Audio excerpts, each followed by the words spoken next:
My boyfriend burned billions of yuan for me every single year, making me literally the richest girl in the underworld. But then one day, he just stopped. The moment he cut me off, all 800 male servants I kept down there just collapsed. The king of hell had already chewed me out before, called me a reckless spender, said the debt I racked up wouldn't be paid off even in my next life. So to collect, the king of hell made an exception, gave me 3 days back in the living world. He called in the ox head and horse-faced demons, and built me a body identical to the one I had before. I hadn't been human in years. Suddenly having a physical form again, it felt genuinely weird. I scrambled to the living world and headed straight for Pacinian's villa. But I got stopped at the gate by security.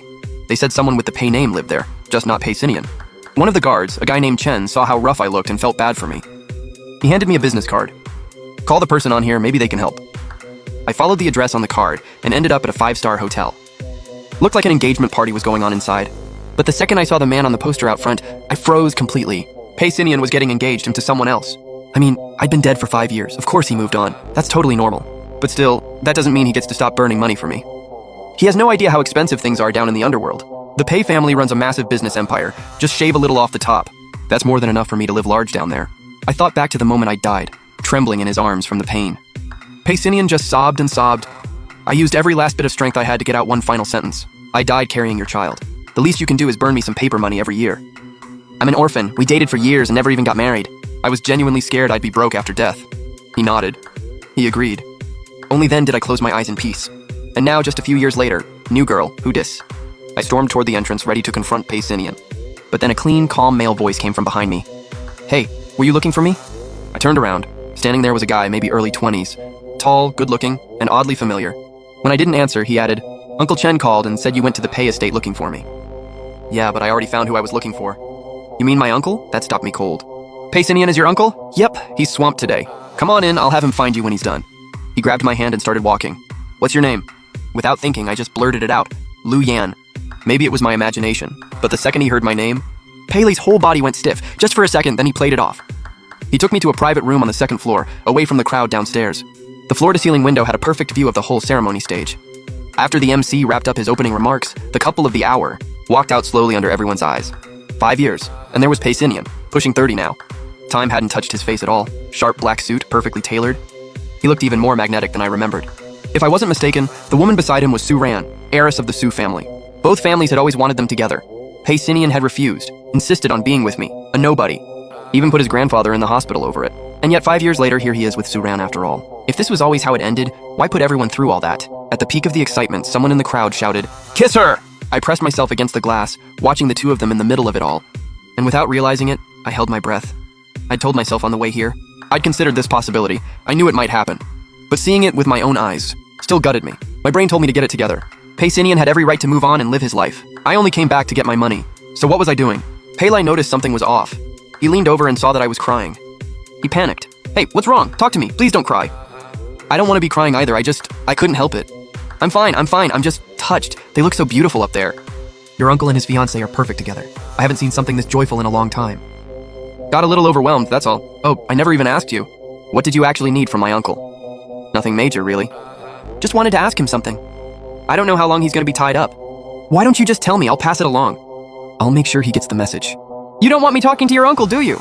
Pei clearly hadn't expected me to be that blunt. He laughed awkwardly. It's not exactly that. It's just today is his engagement day after all. Better not to interrupt.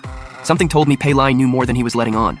But then again, he wasn't wrong. I literally came from the underworld. I couldn't just crash his engagement party to ask why he stopped burning paper money for me. My bad, I wasn't thinking. Sorry for the trouble. I dropped that line and walked out. But right as I reached the hotel entrance, Pei came running after me. You haven't even eaten. Where are you going? I'm not trying to kick you out. I swear, don't get the wrong idea. I looked at this guy who couldn't hide a single thought in his head, and honestly found it kind of funny. I decided to mess with him a little. I actually don't need to eat. Then where are you staying? I can get you a hotel room.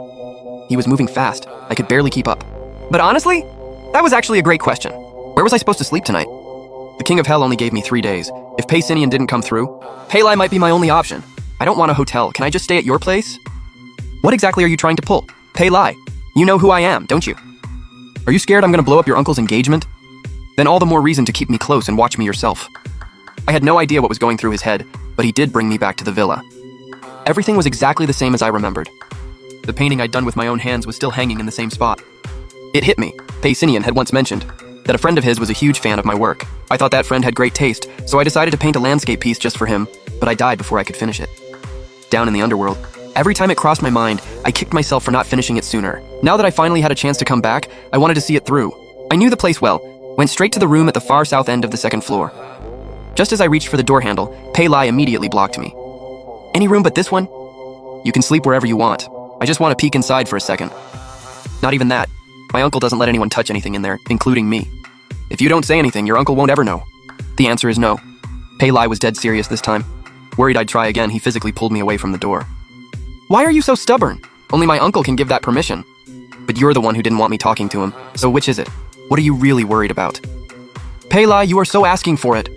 I hadn't even finished the sentence when the doorbell rang out of nowhere. I happened to be standing right by the door, so I yanked it open, annoyed. Who is it? And there, standing right in front of me, was Pacinian. For one split second, our eyes locked. Time stopped. Pacinian stared at me, completely still. His face was a storm of emotions, too many to even read. Pei Lai snapped out of it first. He stepped in front of me, putting himself between us. Uncle, what are you doing here? Tell me who she is. Who do you think she is, Uncle? Pacinian went quiet, like something just clicked. That's impossible. Pei Lai heard that and looked over at me too. As far as I know, you and I have never met before. But I was pretty sure Pei Lai already knew exactly who I was. And then, the moment Pei Lai let his guard down, Pacinian moved fast, shot straight to me, and grabbed my wrist. Pei Lai tried to stop him, but got kicked clean out the door. Just like that, it was only Pacinian and me left in the room. What's your name? I looked down, avoiding his eyes. All I wanted was to go back where I belonged. He had a new life now, I had no business disrupting it. I'd be gone soon anyway, better he just didn't know. Pacinian let out a cold laugh. Even the voice is identical. Tell me, who sent you? I slowly forced myself to look up. He thought I was just someone who looked like Lu Yan. Good. Better that way. Afraid he'd figure it out, I stayed silent. But the longer he stared at me, the more unraveled he got. He gripped my shoulders. Who gave you permission to look like her? What's your angle? Answer me. He shoved me into the wall. My back hit hard, but I couldn't shake him off. Pei Lai had just climbed through the window and caught the whole thing, and yanked Pacinian back.